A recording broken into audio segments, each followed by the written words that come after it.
আগের দিন আমরা যেটা পড়েছিলাম সেটা হচ্ছে একেবারে ইন্ট্রোডাকশন। এবার ধীরে ধীরে আজকের ক্লাসটাও হালকা হালকা হবে এবং আমরা ধীরে ধীরে বুঝতে যাব যে এই যে চ্যাপ্টারটা, এই চ্যাপ্টারটায় কি আছে না আছে সব ধীরে ধীরে বুঝবো।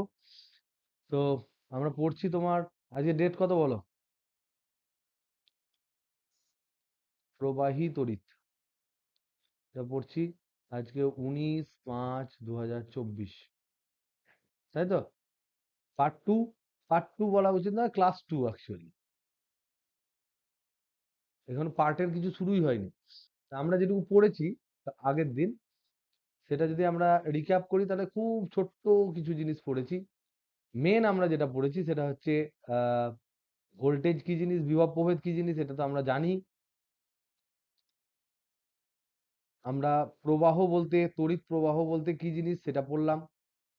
তারপরে আমরা পড়লাম যে প্রবাহ কখন হয়, আর আরেকটা জিনিস তড়িৎ চালক বল সম্বন্ধে পড়লাম, ব্যাটারি। আর একটা জিনিস পড়েছি, সেটা কি, সেটা হচ্ছে তোমার ওহমের সূত্র। আর বাদবাকি যে ছোট্ট ছোট্ট জিনিসগুলো আমরা পড়েছি, সেই সমস্ত জিনিসগুলো হচ্ছে জাস্ট তোমরা জানো, সেই জিনিসগুলোই একবার আমরা রিক্যাপ করলাম। যে কারেন্ট হচ্ছে স্কেলার রাশি, বিভব প্রভেদ পজিটিভ থেকে নেগেটিভ দিকে কারেন্ট যায়। কারেন্ট যাওয়া বলতে কি কিছু বোঝায় না, এটা ইলেকট্রন বিপরীত দিকে, ইলেকট্রন যেদিকে যায় তার বিপরীত দিকে কারেন্ট যায় এরকম ধরে নেওয়া হয়েছে। এই সমস্ত নানা রকম জিনিস আমরা পড়েছি। তার মধ্যে থেকে মেন ইম্পর্টেন্ট জিনিস যেটা লাস্ট আমরা পড়লাম সেটা হচ্ছে ওহমের সূত্র। সেটা পড়ার সময় আমরা দেখেছি একটা পরিবাহী ধরেছি, পরিবাহীর দুই প্রান্ত ধরেছি, একটা প্রান্ত ধরেছি এ, একটা প্রান্ত বি। এই প্রান্তের বিভব হচ্ছে ভিএ, এই প্রান্তের বিভব হচ্ছে ধরে নাও ভিবি, সরি ভিবি। তাহলে আর এদের মধ্যে রোধ যদি থাকে আর, আর কারেন্ট যদি তোমার ভিএ যদি গ্রেটার দেন ভিবি হয়, তাহলে এই দিক দিয়ে কারেন্ট যাবে। সেটা যদি আই হয় তাহলে ভিএ মাইনাস ভিবি সমান হয় আই ইন্টু আর। এই যে আর, এইটাকে আমরা কি বলি, পরিবাহীর রোধ। এই রোধটা কার কার উপর নির্ভর করে? প্রথমত হচ্ছে এটা হচ্ছে একটা ধ্রুবক, এটা ভিএ মাইনাস ভিবির উপর নির্ভর করে না, মানে এটাকে আমরা ভি ধরেছিলাম, বিভব পার্থক্যটাকে ভি ধরেছিলাম, ভি এর উপর নির্ভর করে না, আই এর উপর নির্ভর করে না। তাহলে এটা নির্ভর করে কার কার উপর? তাহলে আজকের আমাদের টপিক, প্রথম স্টার্টিং টপিক হচ্ছে পরিবাহীর রোধ কার কার উপর নির্ভর করে। বলেছিলাম, এটা একটু ডিটেলসে বলি। পরিবাহীর রোধ কিসের উপর নির্ভর করে?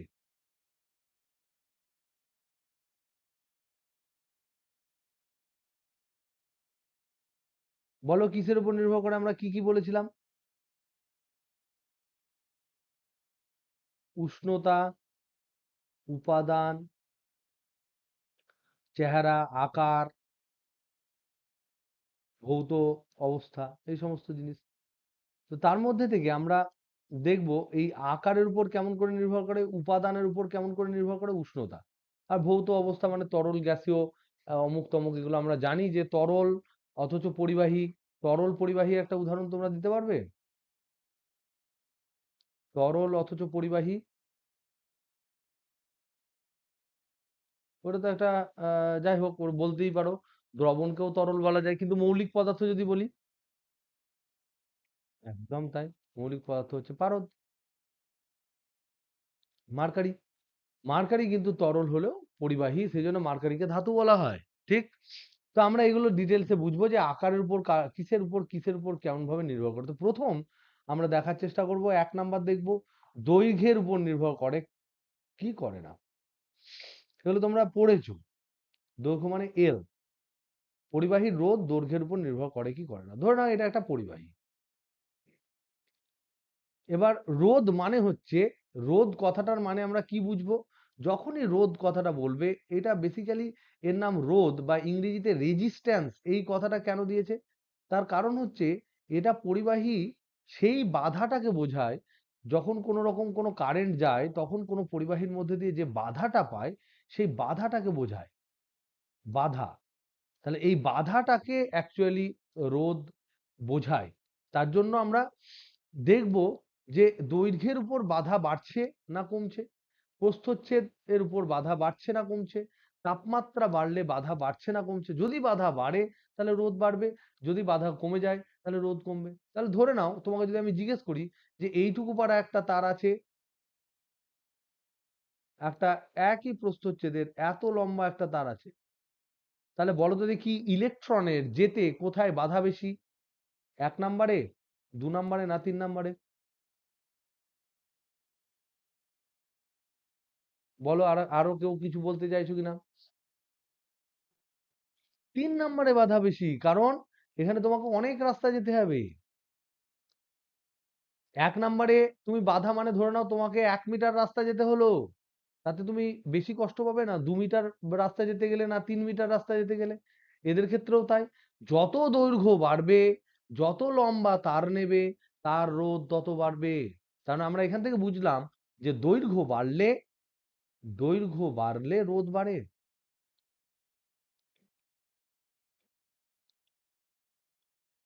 একই উপাদানই ধরেছি ধরে নে, যেহেতু বলিনি, কালারটা আলাদা করে দিয়েছি বলে। তিনটে ধরে নাও একই উপাদানের প্রস্থচ্ছেদের ক্ষেত্রফল একই, এরিয়া, এই এরিয়াগুলো একই, খালি দৈর্ঘ্যটা আলাদা, এটা L1, এটা L2, এটা L3। তো দৈর্ঘ্য বাড়লে কিন্তু রোধ বাড়বে। তাহলে দৈর্ঘ্য বাড়লে কেমন করে রোধ বাড়ে? সমানুপাতিক হারে বাড়ে, সমানুপাতিক হারে বাড়ে।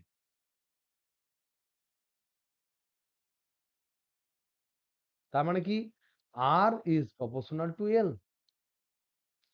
এলটা যদি পরিবাহীর দৈর্ঘ্য হয়, এল হচ্ছে পরিবাহীর দৈর্ঘ্য।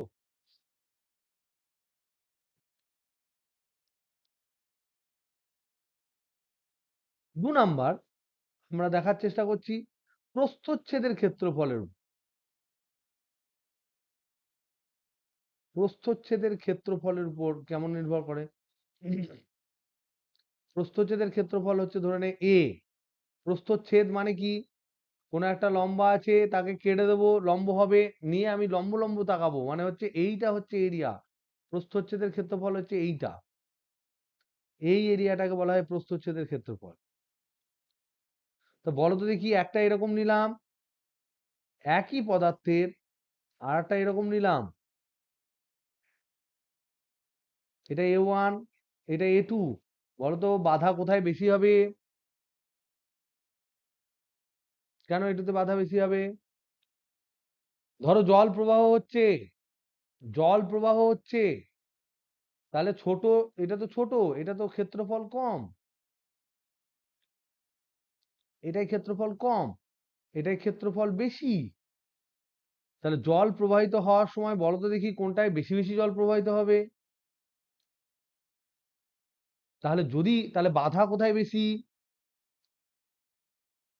তার মানে যত ক্ষেত্রফল কম তত বাধা বেশি, তত রোধ বেশি। তাহলে ক্ষেত্রফল দ্রুত কেন যাবে? দ্রুত যাবে কি যাবে না সেটা ডিপেন্ড করবে এই দুই প্রান্তের বিভব পার্থক্যের উপর আর এর রোধের উপর। একদমই না, দ্রুত যাবে না। যদি তুই পাতলা তার নিস, তুই দেখিস পাতলা যে তারগুলো, ফিনফিনে তারগুলো, সেগুলো হচ্ছে 5 অ্যাম্পিয়ারের তার। যদি 16 অ্যাম্পিয়ারের তার বলে সেটা একটু মোটা হয়। না জানলে সৃজনকে জিজ্ঞেস কর, সৃজন হ্যাঁ কি না? যে তার আমরা বেশি মোটা করব, তাতে তার রোধ কম হয়। রোধ যদি কম হয়, তাহলে সেখানে বেশি পরিমাণ কারেন্ট তোমার যাবে একই বিভব পার্থক্যের জন্য। তাই প্রস্থচ্ছেদের ক্ষেত্রফল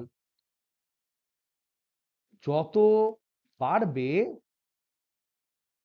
রোধ তত কমবে। ঠিক? আর যত কমবে, এটা যদি কমে, এ কমলে রোধ বাড়বে। তাহলে এটা কিরকম ধরনের সমানুপাতিক হচ্ছে? সমানুপাতিক না ব্যস্তানুপাতিক? তাহলে এটা ব্যস্তানুপাতিক হবে। তাহলে এইটা দেখা যাবে আর হচ্ছে ইনভার্সলি প্রপোর্শনাল টু এ। তাহলে এটা 2 নাম্বার পেলাম। তাহলে আমরা কি পেলাম? প্রথমটা পেলাম, দৈর্ঘ্যের সাথে আমরা কি পেলাম? দৈর্ঘ্য যদি এল হয়, আর প্রস্থচ্ছেদের ক্ষেত্রফল এটা যদি তোমার বড় হাতের এ হয়, আর একটা পরিবাহী আছে, সেই পরিবাহীর কথাটা আমরা আলোচনা করছি, যার দৈর্ঘ্য হচ্ছে এল, প্রস্থচ্ছেদের ক্ষেত্রফল হচ্ছে এ, তার দুই প্রান্তের রোধ কত? এই দুই প্রান্তের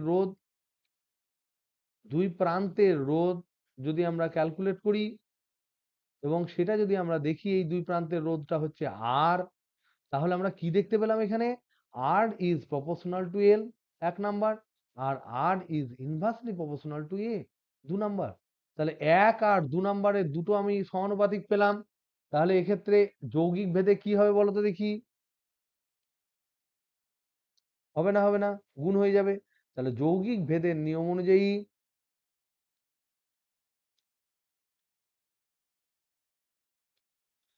আর প্রপোর্শনাল টু হবে এই এল আর 1/a গুণ হয়ে যাবে, তাহলে হবে l/a। তাহলে এখানে একটা সমানুপাতিক ভেদ ধ্রুবক আসবে না, আসবে না? সেই যে ভেদ ধ্রুবকটা আসবে সেটাকে আমরা বলবো রোধাঙ্ক। তাহলে দেখো, তাহলে আমরা লিখছি R equal to rho into l/a। এইটা হচ্ছে রো, উচ্চারণ হচ্ছে রো। এই রো হচ্ছে সমানুপাতিক ভেদ ধ্রুবক।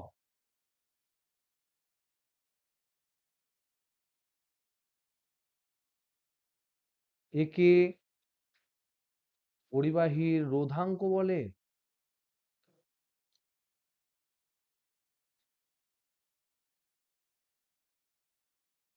এটাকে কি বলা হয়? রোধাঙ্ক।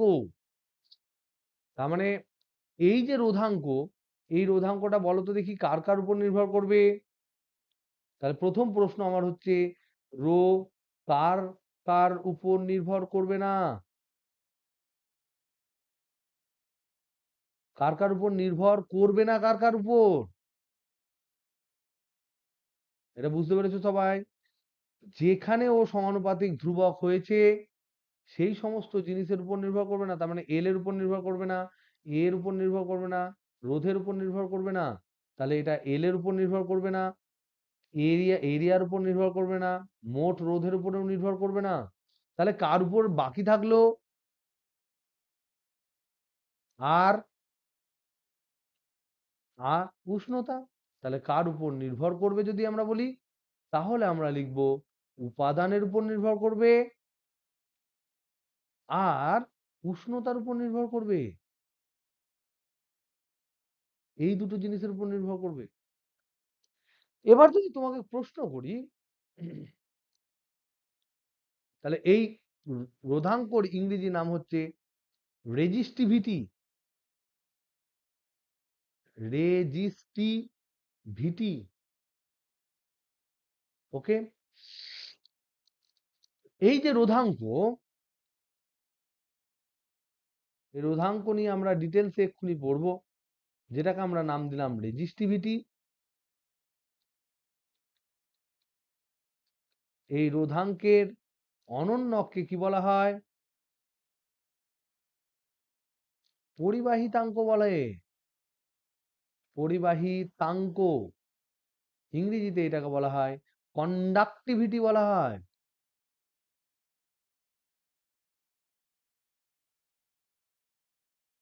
তাহলে দেখো, এটা হচ্ছে রো, কন্ডাক্টিভিটি হচ্ছে সিগমা। তাহলে রো ইকুয়াল টু হচ্ছে 1/সিগমা, বা সিগমা ইকুয়াল টু হচ্ছে 1/রো। যেমন করে আমরা আগের দিন পড়েছিলাম, একটা পড়েছিলাম রোধ আর একটা পড়েছিলাম পরিবাহিতা। পরিবাহিতা, রোধ ছিল আর, পরিবাহিতাটাকে কেউ লেখে সি, কেউ লেখে এস, আমি সি লিখলাম ধরে নাও। তাহলে আমরা বলেছিলাম আর সমান 1/সি, অর সি সমান 1/রোধ। এইটা হচ্ছে, এটার ইংরেজি নাম হচ্ছে রেজিস্ট্যান্স। রেজিস্ট্যান্স।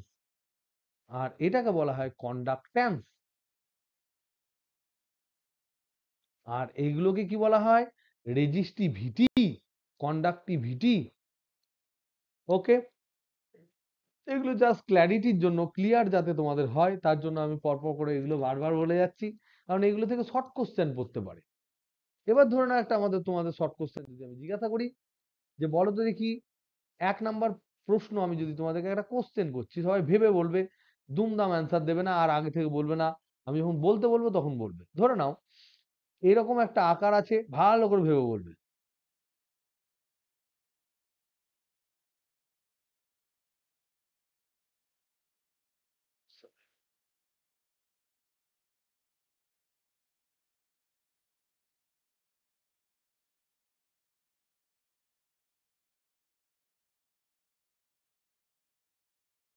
এইটা ধরে নাও এল দৈর্ঘ্য, আর ক্ষেত্রফল ধরে নাও এ।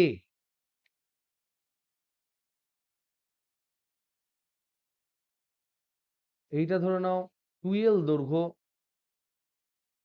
আর ক্ষেত্রফল হচ্ছে 2a। 2a নয়, এটা শুধু এল দৈর্ঘ্য ধরে নাও, এল দৈর্ঘ্য ধরে নাও, ক্ষেত্রফল হচ্ছে 2a। এইটা হচ্ছে কপারের একটা ব্লক, এইটা হচ্ছে কপারের একটা সিলিন্ডার। বুঝতে পেরেছো প্রশ্নটা কি?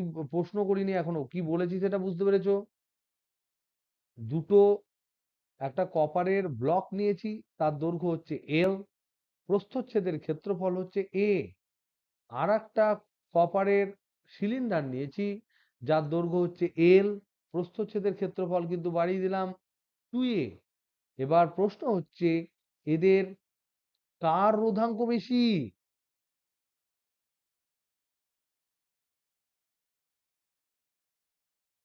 প্রত্যেকে বলবে, আমি অ্যান্সার লিখবো। রাখি যা বলো।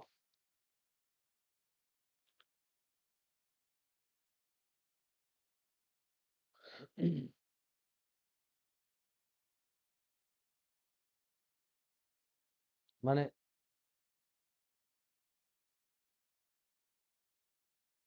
বলো, একটা বলো।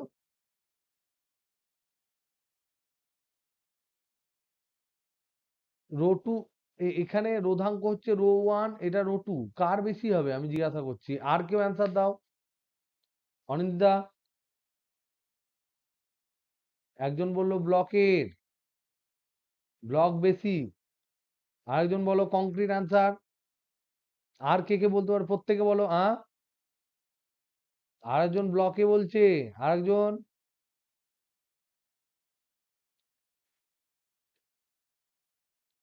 বলো, যে যে আছো প্রত্যেকে বলো। একজন বলছে একই হবে।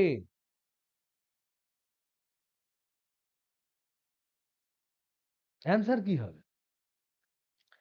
দেখো, আমরা যখন বললাম আর ইকুয়াল টু, একজন বলল সিলিন্ডার, সিলিন্ডারই বা বাদ কেন থাকে? সিলিন্ডার একটা ভোট পেয়েছে। দেখো, এখানে আমরা সমীকরণ লিখেছি R equal to rho into L by A. এখানে এই যে রো, এইটা ছিল রোধাঙ্ক।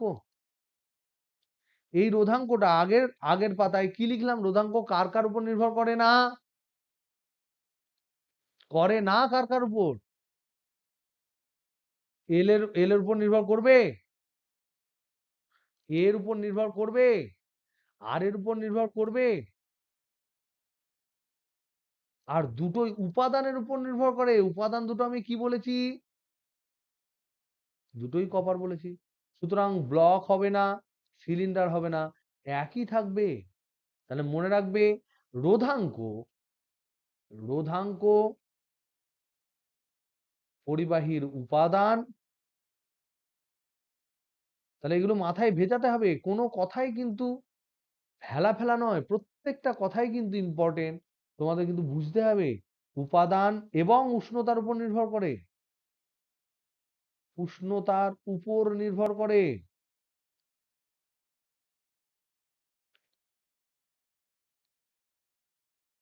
তাই এই দুই ক্ষেত্রে দুটোই হচ্ছে কপারের, তাই একই থাকবে। দুটি, দুটি কপার দিয়ে তৈরি, তাই একই থাকবে। কিন্তু যদি আমি জিজ্ঞেস করি কার রোধ বেশি, তাহলে অবশ্যই ব্লকের রোধ বেশি। কেন ব্লকের রোধ বেশি? কারণ এরিয়া কম।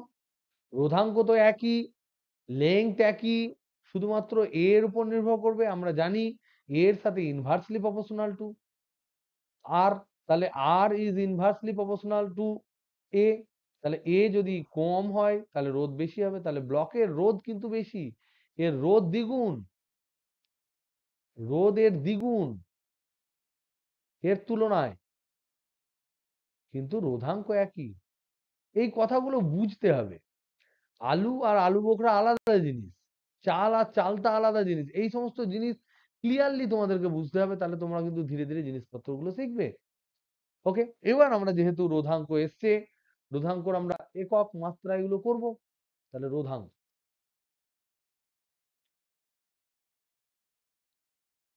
এর সংজ্ঞা কি? প্রথমে আমরা এর সংজ্ঞা দেব।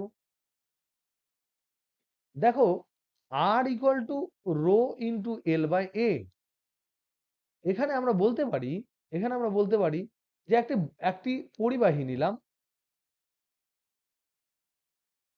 যার এল সমান 1 এবং এ সমান 1।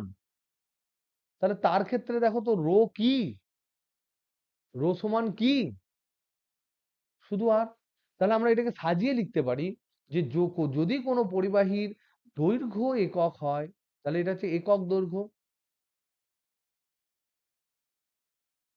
এরিয়া প্রস্থচ্ছেদের ক্ষেত্রফল যদি একক হয় তাহলে প্রস্থচ্ছেদের একক প্রস্থচ্ছেদের ক্ষেত্রফল।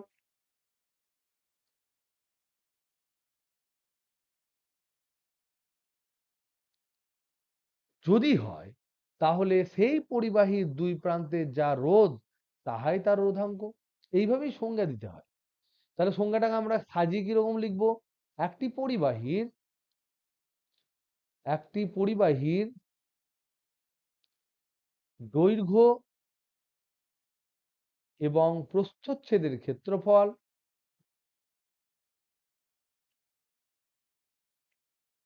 ক্ষেত্রফল একক হলে তার দুই প্রান্তের, দুই প্রান্তের রোধকেই রোধাঙ্ক বলে।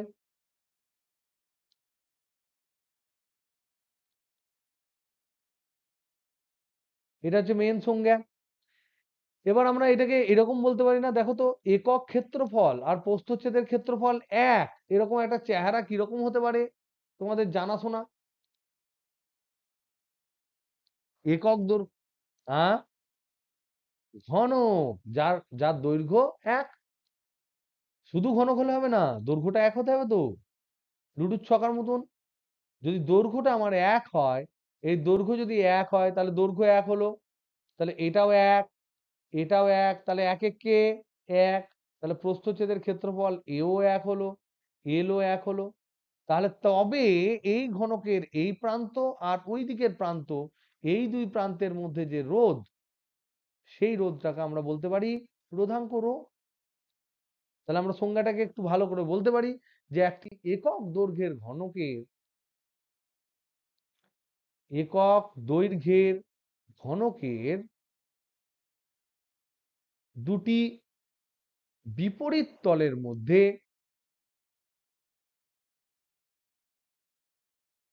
মধ্যের রোধকে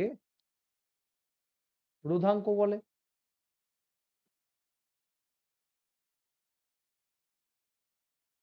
তাহলে আমরা এটা বুঝলাম রোধাঙ্ক কাকে বলে। তাহলে এখান থেকে আমরা দেখলাম rho, R equal to rho into L by A. তাহলে এখান থেকে রো সমান কি লিখতে পারি? R into A by L. এই যে জিনিসটা পেলাম, এই জিনিসটা পেয়ে আমি কি করব? এর প্রথমে মাত্রা লিখব আর এইদিকে একক লিখব। তাহলে মাত্রা কি হবে দেখো তো, রো এর মাত্রা সমান হচ্ছে আর এর মাত্রা ইন্টু এরিয়ার মাত্রা বাই এল এর মাত্রা, এল এর মাত্রা তো এল। রোধের মাত্রা কি হয়? ভি এর মাত্রা বাই আই এর মাত্রা। কেন? ভি ইকুয়াল টু হয় আই ইন্টু আর। তাহলে রোধের জায়গায় আমি ভি বাই আই বসালাম, ইন্টু এরিয়া মানে এল স্কোয়ার বাই এল। ভোল্টেজের মাত্রা কি? ভোল্টেজ মানে হচ্ছে, আবার দেখো, ভোল্টেজ সমান হচ্ছে ডাব্লিউ বাই কিউ। তাহলে এটা ডাব্লিউ এর মাত্রা বাই কিউ এর মাত্রা ইন্টু আই এর মাত্রা ইন্টু উপরে পড়ে থাকলো শুধু এল। ডাব্লিউ মানে কি? M L square T to the power minus two into একটা হচ্ছে এল, বাই নিচে হচ্ছে কিউ, কিউ মানে আই ইন্টু টি, আমরা জানি Q equal to I into টি। তাহলে এখানে আমরা লিখতে পারি আই ইন্টু টি, আবার একখানা আই। তাহলে কি হলো আলটিমেটলি, এম হলো, এল দেখো এল কিউব, এল কিউব হলো, তারপর টি টু দি পাওয়ার -3 হলো, তারপরে আই টু দি পাওয়ার -2 হবে। তো সব দেখতে পাচ্ছ?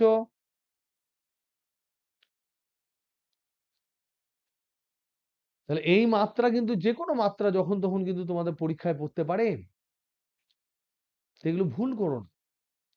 প্রত্যেকটা জিনিস যেগুলো এখানে করানো হবে, আলোচনা হবে, তার মধ্যে থেকে সেই কনসেপ্ট গুলো থেকেই কিন্তু তোমাদের পরীক্ষায় কোশ্চেন পড়বে। এবং খুব সুন্দর করে প্রতিদিন যদি সঠিক সঠিক টাইমে ক্লাস করে সঠিক সঠিক ভাবে পড়ে নাও, তাহলে তোমাদের কিন্তু বিশাল কোনো চাপ কিন্তু হবে না। একদম 100-তে 100 পাওয়া ডিফিকাল্ট নয়। ঠিক আছে? ওকে, তাহলে দেখো, এবার আমরা এখান থেকে দেখতে পেলাম যে মাত্রা পেলাম, মাত্রাটা তাহলে কি পেলাম রোয়ের, বলো, আমি ভুলে গেলাম। M L cube T to the power -3 I to the power -2, ঠিক লিখলাম? এটা মাত্রা। তাহলে এর একক কি হবে? একক আমরা ফর্মুলা থেকে করব, একদম তাই, R equal to rho into L by A. এই ফর্মুলা থেকে আমরা করব rho equal to R into A by l. তাহলে এবার দেখো, একক বললে আমরা তো দুটো একক হয়, একটা হচ্ছে এসআই একক, আর একটা হচ্ছে সিজিএস একক। এসআই একক যদি আমরা করি, তাহলে আর এর একক হচ্ছে তোমার কি, ওহম, ইন্টু এটা এরিয়া হচ্ছে মিটার স্কোয়ার, বাই লেংথ হচ্ছে মিটার, তার মানে এটা হচ্ছে ওহম ইন্টু মিটার। ঠিক। সিজিএস এ করলে কি হবে, সিজিএস এও রোধ হচ্ছে ওহম, এইটা হচ্ছে সেন্টিমিটার স্কোয়ার বাই সেন্টিমিটার, তার মানে একটা সেন্টিমিটার বেঁচে থাকবে, তাহলে এটা হচ্ছে ওহম সেন্টিমিটার। ওকে, তাহলে এবার আমাকে এই যে পাতায় আমরা যে ডিসকাস করলাম, এর সাথে পরিবাহিতাঙ্কর যদি একক এবং মাত্রা বলে, তাহলে কি হবে, জাস্ট এদের উল্টো হবে। তাহলে এইখান থেকে আমরা লিখে দিতে পারি যে পরিবাহিতাঙ্কর ক্ষেত্রে কি হবে, পরিবাহিতাঙ্কর ক্ষেত্রে যেটা সিগমা বলেছিলাম, সেই সিগমা যেহেতু এইটা ইকুয়াল টু 1/ρ, তাহলে এর মাত্রা কি হবে, মাত্রা হবে সিগমার মাত্রা সমান হবে জাস্ট এর উল্টো। উল্টো মানে কি, M to the power -1, l to the power -3, T to the power শুধু 3, আই টু দি পাওয়ার শুধু 2। আর এর একক কি হবে, একক দুটো হবে, একটা সিজিএস হবে, সিজিএস এ যদি আমরা করি, সিজিএস এ তাহলে হবে 1/ওহম ইন্টু সেন্টিমিটার, ওহমটার উল্টো গেলে হয় মো, তাহলে মো বাই সেন্টিমিটার। আর এসআই কি হবে, এসআই হবে, একক কি হবে এসআই, 1/ওহম ইন্টু মিটার, এটাকে আমরা উল্টে দিলে হবে মো বাই মিটার। এরকম বিভিন্ন ধরনের একক হবে, যেমন যা চাইবে তেমন তাই করে দেবো আমরা। বোঝা গেল না, বোঝা গেল না? কি হে, বুঝলে না, বুঝলে না, ক্লিয়ার? এবার আমরা দেখলাম যে আহ, দৈর্ঘ্যের উপর প্রস্থচ্ছেদের ক্ষেত্রফলের উপর কেমন নির্ভর করলো। এবার আমরা দেখবো রোধ তাপমাত্রার উপর কেমন নির্ভর করে। তাহলে পরিবাহীর রোধ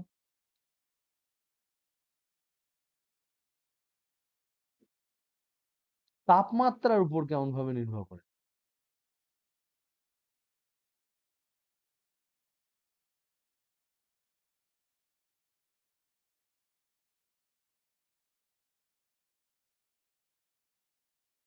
দেখো, যারা পরিবাহী হয়, পরিবাহী পদার্থ হয়,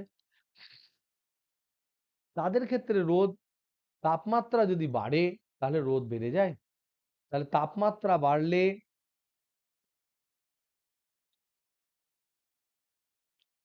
রোধ বাড়ে। এবার যদি জিজ্ঞেস করো কেন, তাহলে আমাদেরকে জানতে হবে যে ইলেকট্রন কি করে তড়িৎ পরিবহন করে। এই যে পরিবাহী বা ধাতু যাদেরকে বলছি, ধাতুর ক্ষেত্রে একটা বন্ধন হয় যেটাকে বলা হয় ধাতব বন্ধন। তোমরা পড়েছো না পড়োনি ধাতব বন্ধন, শুনেছো কি? নামটা শুনেছো? Metallic bond. আমরা যে বন্ড যেগুলো জানি তাদের মধ্যে থেকে আমরা জানি খুব ফেমাস বন্ড হচ্ছে একটা হচ্ছে কি বলে আয়নিক বন্ড, কোভ্যালেন্ট বন্ড, আর একটা কি বলে আয়নীয় বন্ধন, কোভ্যালেন্ট, আর একটা কি হ্যাঁ একটা আয়নীয় বন্ধন,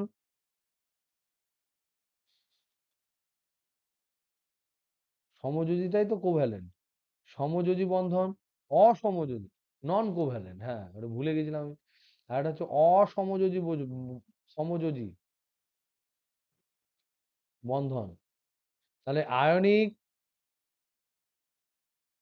কোভ্যালেন্ট, আর একটা হচ্ছে নন কোভ্যালেন্ট। মলিকুলার হয় ওগুলো কিন্তু অতটা মানে, যেমন ধর হাইড্রোজেন বন্ড, হেন তেন মলিকুলার বন্ড যেগুলো থাকে সেগুলো হচ্ছে তোর এতটা স্ট্রং নয়, ওগুলো বটে। আর একটা এর সাথে সাথে ইম্পর্টেন্ট এই যে এইগুলো হচ্ছে আর এর সাথে হাইড্রোজেন বন্ড আছে, তারপরে ধরে নাও মলিকুলার বন্ড আছে, মলিকুলার বন্ডটার একটা পার্ট মনে হয় হাইড্রোজেন বন্ড, দেখে নিও। তো তার সাথে সাথে আরেকটা ইম্পর্টেন্ট ব্যাপার হচ্ছে মেটালিক বন্ড বা ধাতব বন্ধন। এই যে ধাতুর গঠন, সেই ধাতুর উপর ইলেকট্রন যখন প্রবাহ করে, ধাতুর মধ্যে আয়ন থাকে, আর ইলেকট্রন যখন আমরা এটা পরে আবার ডিটেলসে খুব ভালো করে পড়বো, সেজন্য আমি আপাতত হালকা করে রাখছি। কারণ হচ্ছে কি, আমরা যখন মডার্ন ফিজিক্স পড়বো, যখন আলোক তড়িৎ ক্রিয়া পড়বো, তখন আমরা ইলেকট্রন কি করে ফ্লো করে ধাতুর উপর, কেন ধাতু চকচকে হয়, কি হয় না হয়, ধাতুর সমস্ত ডিটেলস আমরা পড়বো এবং ধাতব বন্ধন পড়বো। তাও যেহেতু এখানে তাপমাত্রা বাড়লে রোধ বাড়ে কথাটা আমি বলছি, তার জন্য আমরা বলছি যে এই পজিটিভ যে আয়নগুলো থাকে সেগুলো এই মুক্ত ইলেকট্রন গুলোকে টেনে ধরে থাকে। এবার হয় কি, যখন টেম্পারেচার বাড়ে, এই যে পজিটিভ আয়নগুলো এগুলো কাঁপতে থাকে, সবসময় কাঁপে, পজিটিভ আয়নগুলো কাঁপে, এখানে ল্যাটিস স্ট্রাকচার থাকে, কেলাস গঠন করে থাকে এবং এগুলো কাঁপতে থাকে। তাপমাত্রা যত বাড়ে তত ওরা বেশি বিস্তার নিয়ে কাঁপে। এবার বেশি বিস্তার নিয়ে কাঁপলে ইলেকট্রনের যাতায়াতের অসুবিধে বেশি বেড়ে যায়, তাই রোধ বাড়ে। তাহলে যদি তোমাদেরকে কেন যদি ডিরেক্ট প্রশ্ন করে, তাহলে তার অ্যান্সার হবে যে এটা যদি ফিজিক্সটা যদি বলতে বলে যে অ্যাকচুয়ালি কি হয়, তাহলে এটা বলবে যে ধাতুর ক্ষেত্রে ধাতুর ক্ষেত্রে মুক্ত ইলেকট্রনের প্রবাহ, মুক্ত ইলেকট্রনের যে প্রবাহ, সেই প্রবাহটা কিন্তু ধাতব বন্ধনে যুক্ত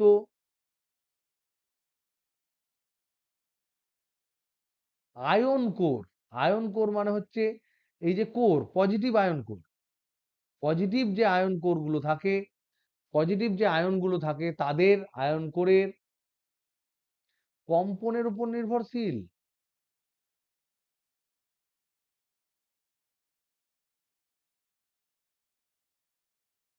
যদি তাপমাত্রা বাড়ে, তাপমাত্রা বাড়ে তবে তবে আয়ন কোরের অসিলেশন, আয়ন কোরের কম্পনের বিস্তার বেড়ে যায়।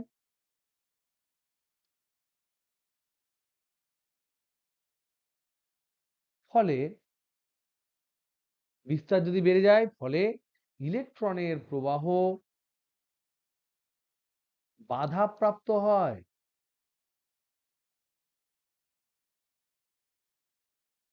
অর্থাৎ পরিবাহীর রোধ বেড়ে যায়,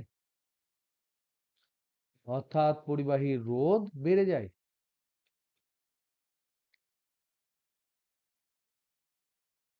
ঠিক। তাহলে যত টেম্পারেচার বাড়বে তত জোরে জোরে কাঁপবে, বিস্তারটা বাড়বে, এই বিস্তার যত বাড়বে ইলেকট্রনের তত কাছাকাছি চলে যাবে, টেনে নেবে।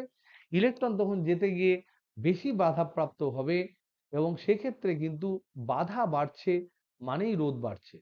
তাহলে এবার প্রশ্ন হচ্ছে কেমন ভাবে বাড়ে, ফর্মুলাটা কি, এটা তো বুঝলাম, ফান্ডাটা কি। এবার আমরা দেখব ফর্মুলা। ফর্মুলা হচ্ছে r equal to r0 into 1 plus alpha T plus beta T square. এটা হচ্ছে ফর্মুলা। যদি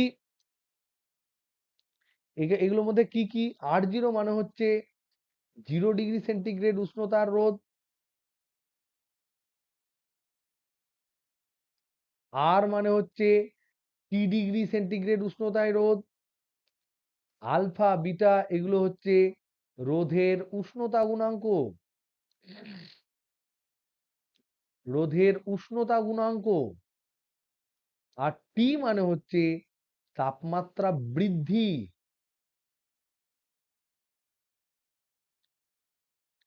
যদি এই বিটা কিন্তু খুব ছোট, beta is less than alpha, আলফার থেকে বিটা অনেক ছোট, তাই যদি টি এর মান কম হয় তাহলে এই পার্টটাকে আমরা নেগলেক্ট করতে পারি। তাহলে টি মানে কি? উষ্ণতার বৃদ্ধি। তাহলে উষ্ণতা যদি বিশাল বেড়ে না যায় তখন কিন্তু আমরা ওই বিটা টি স্কোয়ারটাকে নেগলেক্ট করতে পারি।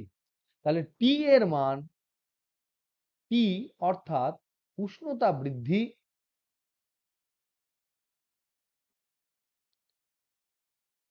বৃদ্ধির মান খুব বেশি না হলে, খুব বেশি না হলে আমরা কি লিখতে পারি? বিটা টি স্কোয়ারটাকে আমরা নগণ্য মনে করতে পারি, কারণ বিটার মান এমনিতেই খুব ছোট আলফার থেকে। টি যদি ছোট হয় তাহলে টি স্কোয়ারটা অনেক বড় নয়, আর বিটা যেহেতু অনেক ছোট এটাকে নগণ্য বলতে পারি। তাহলে সেক্ষেত্রে, সেক্ষেত্রে আমার সমীকরণটা কি দাঁড়াবে? সেক্ষেত্রে সমীকরণটা কি দাঁড়াবে? R equal to r0 into 1 plus alpha t. তাহলে এক্ষেত্রে দাঁড়াবে R equal to r0 into 1 plus alpha t. তাহলে এটাকে যদি আমরা প্লট করি তাহলে দেখতে কেমন হবে? এইদিকে ধরে নাও আর, এইদিকে ধরে নাও টি। তাহলে প্রথমে ধরে নাও 0 ডিগ্রি সেন্টিগ্রেড, তাতেও কিছুটা একটা রোধ থাকবে, সেটা হচ্ছে r0। তারপর দেখো এটা স্ট্রেট আকারে বাড়তে থাকবে, বাড়তে বাড়তে বাড়তে বাড়তে যদি খুব বেশি তাপমাত্রা হয় তখন কিন্তু এরকম হয়ে যাবে। এই যে পার্টটা, এই পার্টটা হচ্ছে বিটা টি স্কোয়ারের পার্ট। এটা খুব বেশি বেশি উষ্ণতার দিকে এরকম হবে, বেশি উষ্ণতা এরকম একটু বেড়ে যাবে, আর কম উষ্ণতা বৃদ্ধিতে এটা কিন্তু সরল রৈখিক হবে।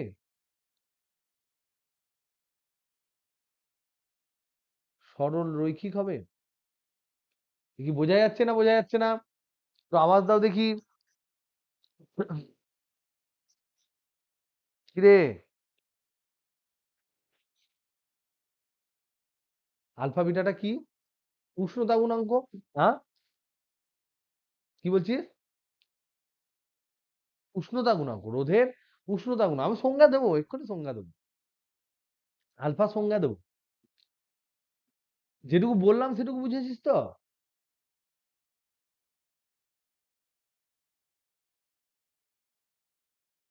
কিরে,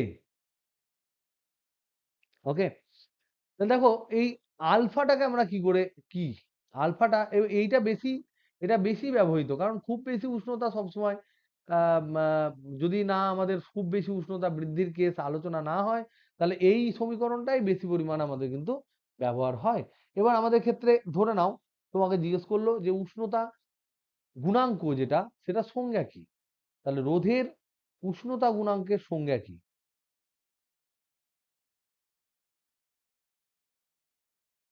আলফাটাই ধরছি, এর সংজ্ঞাটা কি? তাহলে এখান থেকে আমরা এই সমীকরণ থেকে নিয়ে আসবো। এই সমীকরণ থেকে কি হয় দেখবো। এই সমীকরণ থেকে আসবে দেখো R equal to r0 into 1 plus alpha t, দাও গুণ করে। তাহলে R equal to r0 plus alpha into r0 into টি। তাহলে এখান থেকে আমরা কি লিখতে পারি? আলফা সমান আর মাইনাস r0, দেখো আর মাইনাস r0 সমান আলফা ইন্টু r0 ইন্টু টি। তাহলে আলফা সমান কি লিখতে পারি গো? আলফা সমান r/r0 ইন্টু টি। তাহলে এখান থেকে লিখতে পারি আলফা সমান r minus r0 by R0 into টি। তাহলে দেখো এইটা হচ্ছে রোধের বৃদ্ধি। তাহলে টি ডিগ্রি সেন্টিগ্রেড উষ্ণতা বৃদ্ধিতে রোধ বৃদ্ধি বাই প্রাথমিক রোধ 0 ডিগ্রি সেন্টিগ্রেড উষ্ণতার রোধ ইন্টু 0 ডিগ্রি সেন্টিগ্রেড উষ্ণতার রোধ ইন্টু তাপমাত্রা বৃদ্ধি। তাহলে এটা সংজ্ঞা কি দেব? এটা সংজ্ঞা কি দেব? যে একক পরিমাণ, একক দেখো টি যদি 1 হয়, R0 যদি 1 হয়, তাহলে আলফা সমান কি R মাইনাস R0 হবে না? তার মানে ডেল্টা আর হবে, রোধ বৃদ্ধি হবে। তাহলে আমরা সংজ্ঞাটাকে কথার ছলে কি লিখবো? যে কোনো পরিবাহীর উষ্ণতা 1 ডিগ্রি বৃদ্ধি করলে একক রোধের কোনো পরিবাহী, রোধ কত? একক, একক রোধের কোনো পরিবাহীর উষ্ণতা 1 ডিগ্রি বৃদ্ধি করলে যতটা পরিমাণ রোধ বৃদ্ধি হয় তাকেই আমার উষ্ণতা গুণাঙ্ক বলে। তাহলে আমরা এখানে সংজ্ঞাটা কি লিখবো? একক রোধের, একক রোধের কোনো পরিবাহীর উষ্ণতা 1 ডিগ্রি বৃদ্ধিতে রোধের যে পরিমাণ পরিবর্তন হয়,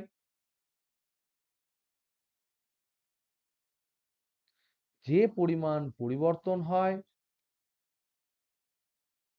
তাকে রোধের উষ্ণতা গুণাঙ্ক বলে।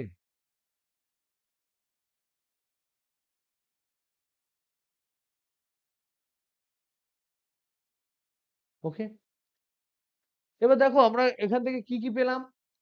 এই যে আলোচনাটা আমরা করলাম সেখানে আমরা পেলাম রোধ দৈর্ঘ্যের উপর নির্ভর করে, প্রস্থচ্ছেদের ক্ষেত্রফলের উপর নির্ভর করে, আর তাপমাত্রার উপর নির্ভর করে। এবার যদি তোমাকে জিজ্ঞেস করে রোধাঙ্কটা উষ্ণতার উপর কি করে নির্ভর করবে, তাহলে এবার আমার প্রশ্ন হচ্ছে নেক্সট আলোচনা। এতটা পর্যন্ত প্রত্যেকে বুঝতে পেরেছো? প্রত্যেকে? আর আওয়াজ কই?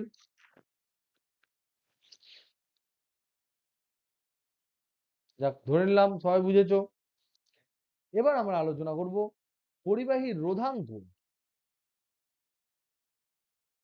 পরিবাহীর রোধাঙ্ক, রোধ নয় কিন্তু এখন, রোধাঙ্ক, রোধাঙ্ক উষ্ণতার সাথে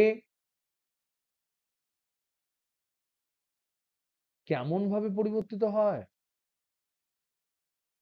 এটা পরীক্ষায় পড়ার চান্স খুব বেশি। এটা কিন্তু ইম্পর্টেন্ট। পরিবাহীর রোধাঙ্ক উষ্ণতার সাথে কেমন ভাবে পরিবর্তিত হয়। এবার তুমি জিজ্ঞেস করবে ইম্পর্টেন্ট কেন? কারণ এই কনসেপ্টটা ইম্পর্টেন্ট। এবার সেটা কেন, সেটা আমরা যখন ক্যালকুলেট করব নিজে থেকেই বুঝতে পারবে যে এখান থেকে কি কি জিনিস লাগছে। দেখো রোধাঙ্ক যদি রো হয়, রো যদি রোধাঙ্ক হয়, আর যদি রোধ হয় কোন পরিবাহীর, পরিবাহীর দৈর্ঘ্য যদি এল হয়, আর এ যদি প্রস্থচ্ছেদের ক্ষেত্রফল হয়, তাহলে বলো তো দেখি এইগুলোর মধ্যে সম্পর্ক কি? রো সমান R into A by n. কোত্থেকে এলো? R equal to rho into L by A, এক্ষুনি লিখলাম, সেখান থেকে এটা লিখলাম। এবার দেখো রোদ, তাপমাত্রা যদি বাড়ে, আগে ফিল করো, তাপমাত্রা বাড়লে একটা পরিবাহী আছে,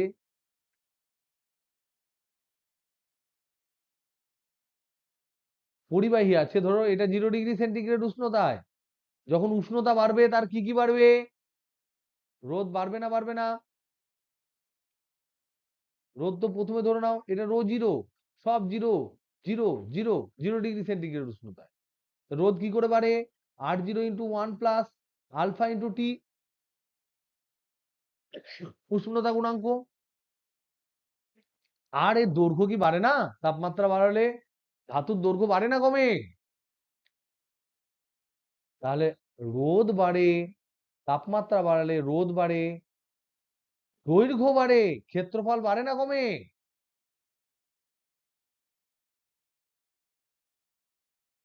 যদি দৈর্ঘ্য বাড়ে তাহলে প্রস্থও বাড়বে, আর দৈর্ঘ্য আর প্রস্থ বাড়ালে ক্ষেত্রফল বাড়বে না কমে যাবে? তাহলে ক্ষেত্রফলও বাড়ে। তাহলে দেখো রোধও বাড়ছে, এটাও বাড়ছে, এটাও বাড়ছে। তাহলে কেমন করে বাড়ছে যদি আমরা না দেখি, তাহলে তো অ্যাকচুয়ালি আমরা বুঝতে পারবো না যে রোধাঙ্কটা বাড়বে না কমবে। তাহলে আমরা ক্যালকুলেশন করে আগে দেখার চেষ্টা করব যে সত্যি সত্যি রোধাঙ্কটা কেমন ভাবে বাড়ে। তাহলে দেখো আমাদের মনে আছে দৈর্ঘ্য প্রসারণ গুণাঙ্ক আর ক্ষেত্রফল প্রসারণ গুণাঙ্ক ক্লাস 11-এ পড়েছিলাম। দৈর্ঘ্য প্রসারণ, ক্ষেত্র প্রসারণ, উষ্ণতা বাড়ালে দৈর্ঘ্য বাড়ে, তার ফর্মুলা কি ছিল? এল ইকুয়াল টু কি ছিল? L0 × 1 + α T ছিল না? ΔL/L সমান হচ্ছে ওইটা ছিল তো। ক্ষেত্র প্রসারণের ক্ষেত্রে কি ছিল? এ সমান A0 × 1 + βT ছিল না? ছিল না? কিন্তু দেখো এখানে আমরা যেহেতু রোধের গুণাঙ্কটা আলফা ধরে নিয়েছি, তাই এটা তো আলফা, তো এটা তো রোধের গুণাঙ্ক নয়, এটা দৈর্ঘ্য প্রসারণ গুণাঙ্ক। তার জন্য এটাকে আমরা আলফা প্রাইম নিচ্ছি, আলফা নিচ্ছি না। তাহলে এটাকে আমরা কি নিচ্ছি? Alpha prime. কেন আলফা প্রাইম নিলাম? কারণ আলফাটা হচ্ছে রোধের উষ্ণতা গুণাঙ্ক,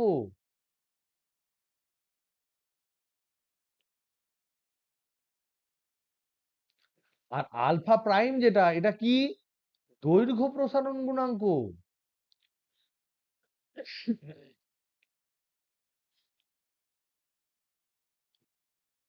আর বিটাটা কি? ক্ষেত্র প্রসারণ গুণাঙ্ক। মনে পড়ছে না? পড়ছে না? কি গো? এবার বলো তো দেখি, বিটা আর আলফা প্রাইমের মধ্যে সম্পর্ক কি? আলফা ইকুয়াল টু β/2 ছিল, তাহলে beta equal to 2 alpha prime লিখতে পারি, কারণ এখানে আর আলফা ধরিনি, আলফা প্রাইম ধরেছি। হ্যাঁ কি না?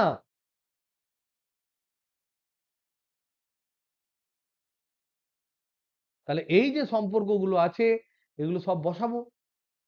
তাহলে আমরা দেখি আগে 0 ডিগ্রি সেন্টিগ্রেড উষ্ণতায় রোধাঙ্ক কত ছিল, T ডিগ্রি সেন্টিগ্রেড উষ্ণতায় রোধাঙ্ক কত আছে, সেটা ক্যালকুলেশন করি। তাহলে দেখো, তাহলে মনে করি 0 ডিগ্রি সেন্টিগ্রেড উষ্ণতায় রোধাঙ্ক,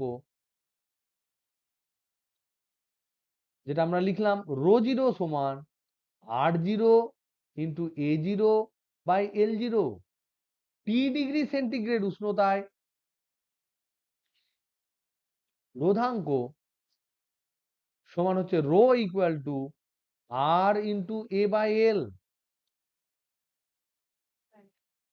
তাহলে এখান থেকে আমরা লিখছি সম্পর্ক কি? R equal to R0 × 1 + α T। টিটা হচ্ছে উষ্ণতা বৃদ্ধি, দেখো t. A equal to A0 × 1 + 2 alpha prime into t. 2 alpha prime কেন লিখলাম? L equal to L0 × 1 + alpha prime into t. এটা কি প্রত্যেকে বুঝতে পারছো কি বললাম? আলফা প্রাইম যেটা, সেটা হচ্ছে দৈর্ঘ্য প্রসারণ গুণাঙ্ক। এখানে একদম গুলিয়ে ফেলবে না, আলফা বারবার বলছি। আলফা হচ্ছে রোধের রোধের উষ্ণতা গুণাঙ্ক। এই জিনিসটা যেহেতু গুলিয়ে যায়, তাই পরীক্ষায় এটা পড়ে। আর আলফা প্রাইম হচ্ছে দৈর্ঘ্য প্রসারণ গুণাঙ্ক। দুটো আলাদা জিনিস, একটা রোধ বাড়ছে, একটা দৈর্ঘ্য বাড়ছে উষ্ণতার সাথে সাথে। তাহলে দাও বসিয়ে এখানে সব ফর্মুলায়। অতএব আমি এই যে এটা 1 নম্বর সমীকরণ নিলাম, এটাকে 2 নম্বর সমীকরণ নিলাম, আর এই যে সেট, ইকুয়েশনের সেট, এটাকে 3 নাম্বার সমীকরণ লিখলাম। তাহলে 2 নাম্বার সমীকরণে 3 নাম্বারের ইনফরমেশন বসিয়ে পায়। তাহলে 2 তে 3 ব্যবহার করে পায়। কি পাবো গো? রো সমান, দেখো আর এর জায়গায় লিখছি r0 × 1 + α t, এর জায়গায় লিখছি a0 × 1 + 2 α' বাই এল এর জায়গায় লিখছি l0 × 1 + α'। তাহলে দেখো তো এখান থেকে চিহ্নিতকরণ করতে পারছি কি পাচ্ছি না? এই 3টে মিলিয়ে কি তৈরি হবে?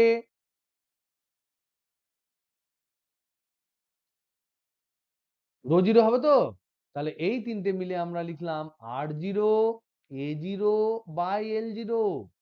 আর এখানে কি পেলাম? 1 + α t। আর এখানে কি পেলাম? 1 + 2 α' t। আর এইটা কি পেলাম? এইটাকে উল্টে দাও, উপরে নিয়ে চলে এসো। উপরে নিয়ে চলে এলে গুণ করলে এটা হবে 1 - α'(t)। এটা দ্বিপদ সমীকরণ ইউজ করলাম। আর হায়ার টার্মকে নেগলেক্ট করে দিলাম। কি করলাম এখানে? 1/1 + α'(t) সমান হচ্ছে 1 + α'(t) whole to the power -1। এখানে এই ইকুয়েশনটা যদি তোমরা দ্বিপদ উপপাদ্য এক্সপ্যান্ড করো, তাহলে দেখবে 1 - α'(t) হবে প্লাস α²t²/2 এরকম বড় বড় টার্ম আসবে। এবার আলফা যেহেতু ছোট, তাই α² আরো ছোট, তারপরে এগুলো আরো ছোট। তার মানে এই জিনিসগুলো হচ্ছে নগণ্য। তাই আমরা এইটুকুতেই সীমাবদ্ধ থাকলাম। সেটাই আমরা এখানে বসালাম উপরে গুণ করে। তাহলে দেখি আমরা আরো জিনিসটা কি দাঁড়ায়। তাহলে আমরা পরের পাতায় দেখছি। তোমরা প্রত্যেকে এইটুকু পর্যন্ত লিখেছো, হ্যাঁ কি না? পরের পাতায় তাহলে আমাকে একটু হেল্প করতে হবে। তাহলে দেখো, এটা যদি আমরা লিখি, তাহলে দেখো রো সমান ρ0 × 1 + α t × 1 + 2 α'(t) × 1 - α'(t)।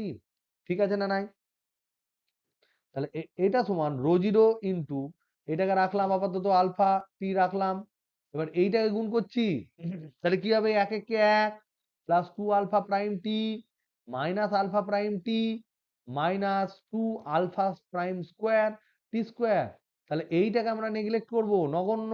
কেন নগণ্য ধরলাম? কারণ আলফা এমনিতেই ছোট, α² আরো ছোট।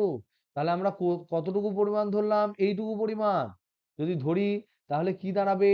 ρ0 × 1 + α t ইন্টু দেখো 2 α'(t মাইনাস α'(t) মানে 1 + α'(t।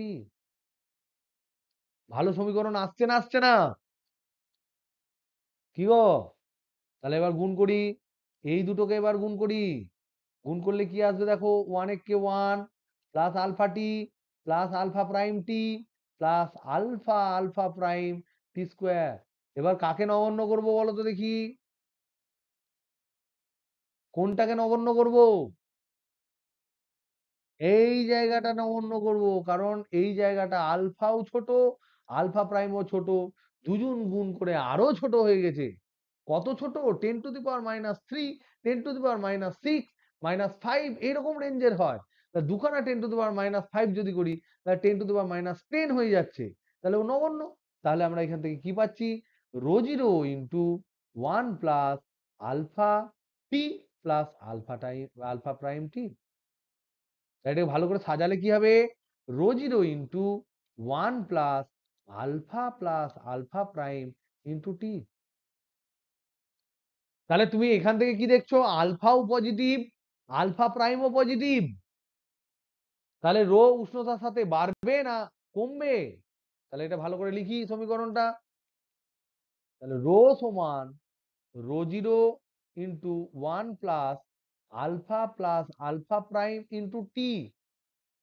এখানে কি? এখানে রো হচ্ছে ধনাত্মক,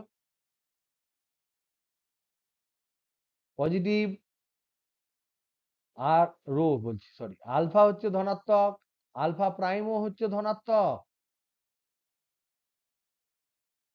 পজিটিভ। তাহলে এটা পুরোটা পজিটিভ, তাহলে টি যদি বাড়ে তাহলে রো বাড়বে না বাড়বে না? অতএব টি বাড়লে অবশ্যই অবশ্যই রো বাড়বে। তার মানে এই সমীকরণটা কিন্তু মনে রাখবে, মনে রাখবে। এবং মনে রাখতে হবে আরেকটা জিনিস, এইটা তো আমরা বুঝলাম টি বাড়লে রো বাড়বে। এবার এই যে সমীকরণটা, এই সমীকরণে আমরা কি ধরে নিয়েছি? এই সমীকরণে কিন্তু আমরা টি কে ক্ষুদ্র ধরেছি। না হলে কিন্তু টি কে যদি ক্ষুদ্র না ধরতাম তাহলে কি হয়ে যেত, কি কি ঝামেলা হতো। তার জন্য আমরা এই ভদ্র ইকুয়েশন পেয়েছি। না হলে তখন আর এর জায়গায় r0 into 1 plus alpha T plus beta T square চলে আসতো। আবার রেজিস্ট্যান্সের ক্ষেত্রেও ওই আলফা স্কোয়ার টি স্কোয়ার ওগুলোকে কাটা যেত না।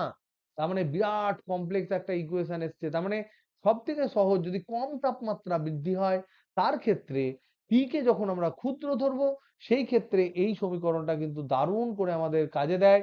এবং আমরা যদি এই সমীকরণটা ব্যবহার করি তাহলে আমরা সঠিক সমাধান পাই। বোঝা গেছে না যায়নি? Hello hello hello, clear? দেখো তোমাদের এই পাতায় আছে, এইটা কিন্তু খুব ইম্পর্টেন্ট। আমরা 206 পাতা পর্যন্ত বললাম। এবার এখানে 2 নাম্বার উদাহরণ 2, উদাহরণ 1 আর উদাহরণ 2 তোমাদের হোমওয়ার্ক থাকবে। আমার বইয়ে উদাহরণ 1, উদাহরণ 2 এই দুটো হচ্ছে হোমওয়ার্ক। Try them. কি আছে একটু বলে দিচ্ছি। উদাহরণ 1-এ দেখো, এই আমার পেজ নাম্বার হচ্ছে এখানে হচ্ছে 206, নতুন বই যাই না। উদাহরণ 1-এ লেখা আছে তামার রোধের উষ্ণতা গুণাঙ্ক। পেয়েছো না পাওনি? তামার রোধের দিয়ে শুরু, উষ্ণতা গুণাঙ্ক এটা করবে। আর উদাহরণ 2টা কি আছে দেখো, এই সমীকরণ আছে alpha equal to 1/ρ d rho dt, আছে না নাই? এই দুটো ট্রাই করবে। আর পরিচ্ছদের যে প্রশ্ন সংক্রান্ত প্রশ্ন আছে 1 থেকে 8টা প্রত্যেকটা করবে। 207 পাতায় আছে আমার, দেখতে পাচ্ছ? পরিচ্ছেদ সংক্রান্ত প্রশ্ন কি গো, বাক্সের মধ্যে ভরা আছে, একদম ঠিক বলেছো। সংক্রান্ত প্রশ্ন কি কি আছে দেখো তো, আমরা এগুলো পারছি কিনা দেখি তো। 1 নাম্বার কি দেওয়া আছে বলো? পরিবাহীর রোধ উষ্ণতার সাথে কিভাবে পরিবর্তিত হয়, আছে না নাই? তাহলে বাড়ে। তারপরে একটা 2 নাম্বার এটা কি লিখেছে, উষ্ণতার উপর রোধাঙ্ক কিভাবে নির্ভর নির্ভর করে। দেখো এইচএস 2002 এ পড়েছে, এক্ষুনি করলাম। বাড়ে, ফর্মুলা লিখে দেবে। কোন পরিবাহীর রোধ কোন কোন বিষয়ের উপর নির্ভর করে, দেখো ঝেড়ে পড়ে যাচ্ছে, এটাও আমরা করলাম। কোন পরিবাহীর আপেক্ষিক রোধ বা রোধাঙ্কের সংজ্ঞা দাও, এর একক কি, আমরা করলাম। রোধের তামার রোধের উষ্ণতা গুণাঙ্ক এত সেন্টিগ্রেড ইনভার্স বলতে কি বোঝায়? কারণ হচ্ছে এটা আমরা কি বলবো, একক রোধের তামার উষ্ণতা যদি একক ডিগ্রি বৃদ্ধি করি তাহলে এত পরিমাণ রোধ বৃদ্ধি পাবে। তামার রোধাঙ্ক এটা বলতে কি বোঝায়, তাহলে আমরা বলবো তামার যদি একক দৈর্ঘ্যের ঘনক করি, 1 সেন্টিমিটার দৈর্ঘ্যের ঘনক করি, যেহেতু সেন্টিমিটার দিয়েছে, তাহলে তার দুই প্রান্তের রোধ হবে এত। কার্বনের রোধের উষ্ণতা ঋণাত্মক, এর কথাটি যুক্তি দাও। আমি এটা এখন বলতাম না, বলে দিই। দেখো, রোধের উষ্ণতা গুণাঙ্ক, রোধের উষ্ণতা গুণাঙ্ক যে কথাটা আমরা আলোচনা করছি, আলফা, এই আলফাটা ধাতুর জন্য পজিটিভ হয়,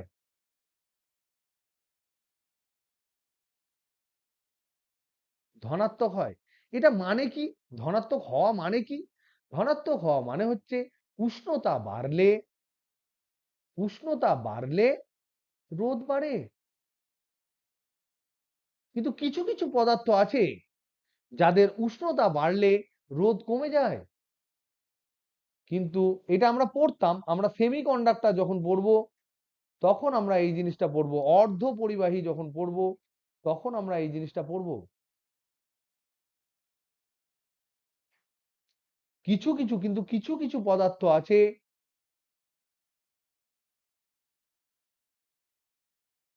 যাদের উষ্ণতা বৃদ্ধিতে রোদ কমে। মানে কি? যারা সাধারণ উষ্ণতায় কুপরিবাহী, সাধারণ উষ্ণতায় কুপরিবাহী পরিবহন করছে না, কিন্তু উষ্ণতা